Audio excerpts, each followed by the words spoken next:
Today, I wanted to go over what I think are the top 3 features of the new GoPro 12. I've only had it for a month and I've already dropped it on gravel, screen side down. Oh, no way. Lens side down, my bad, I was at a drift event. One of the biggest things that drew me to the GoPro 12, all the cameras that I use shoot log. And for those that don't know what log is essentially a color profile that your camera will film in, that it strips away all of the colors, the same as a raw image for a photographer, strips away all the color so that when you're in post-processing or you're in your professional editor, you can add those colors into your preference. You're not locked into whatever colors it decided to give to you. Maybe you want the grass a bit greener, you wanted more saturation in the sky. You're not stuck with whatever profile it decided to give you. The camera can record more range and more color depth and more information than we can see.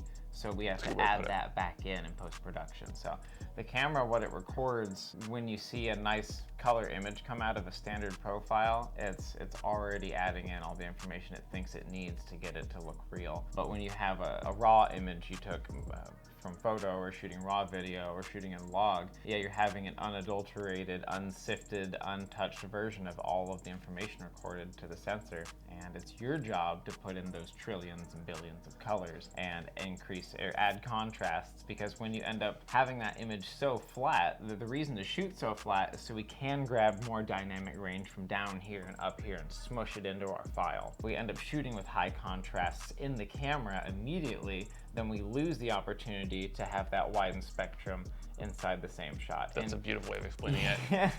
That's about all I got for that. No, that's really good, because I remember I was in the market for a GoPro and I had messaged a friend and I was like, hey, what GoPro do you have and do you like it? I was purely going off a referral basis, and he's like, listen, I think I had like the 10 is what my friend said, and he's like, I would go for the 12 because the GoPro that I have shoots in a flat color profile, but it's not log.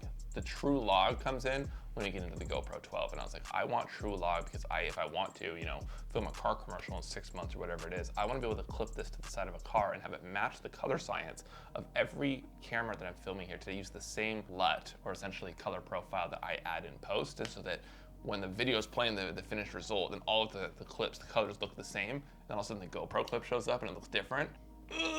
It's really hard recording on multiple different cameras and different profiles. I had a job recently where I had 3 different cameras on the same job, and it took an extra a lot of time to get all those shots to look the same. Yep. And that was a pain in the butt, because I probably could have saved more just renting the right equipment from the get-go. Oh, so true. Yeah, because of the amount of time it took me to fix all of all of the footage.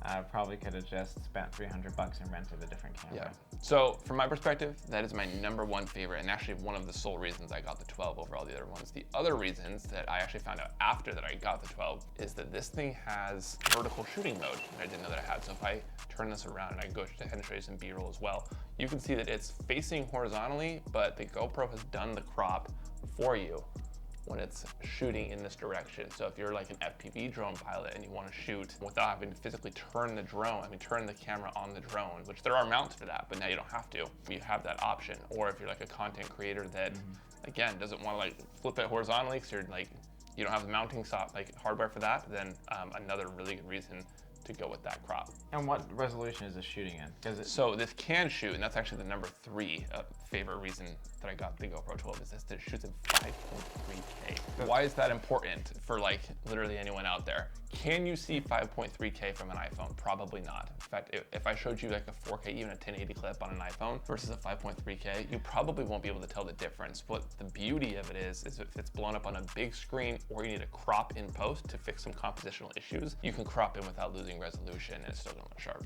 And correct me if I'm wrong, so it shoots in this sampled resolution, so it's going to shoot in 5 or 6K, but it's going to in-camera stabilize and crop down to 4K. These guys are action cams, and you can do this, and somehow the footage is smooth. Yeah, there is definitely a lot of in-body stabilization. In fact, I was pretty shocked. I mounted it to like the side of my helmet at a drift event, and like I was like, whoop-ah, whoop-ah, bah, bah, bah. Like my head was smacking everything in this drift car, and I watched the footage afterwards. I'm actually gonna put up a relay of that same clip, and it's actually incredibly smooth. And I was like, what? And How? it's because of the huge resolution that we're shooting at, we're able to stabilize the edges of that resolution and crop in. So we take the shaky image and we can make it more stabilized because we're downsampling this resolution down to 4K from the 5.3 or from the 6 that it shoots at. So if you're in the market for a GoPro and you're like, oh, like, I mean, there's 12 of them. I graduated from the GoPro 4 to this, like, and you're like, oh, there's so many features. What separates them? There's a lot of comparison videos on YouTube that you can go ahead and watch for that. But for my reasons personally,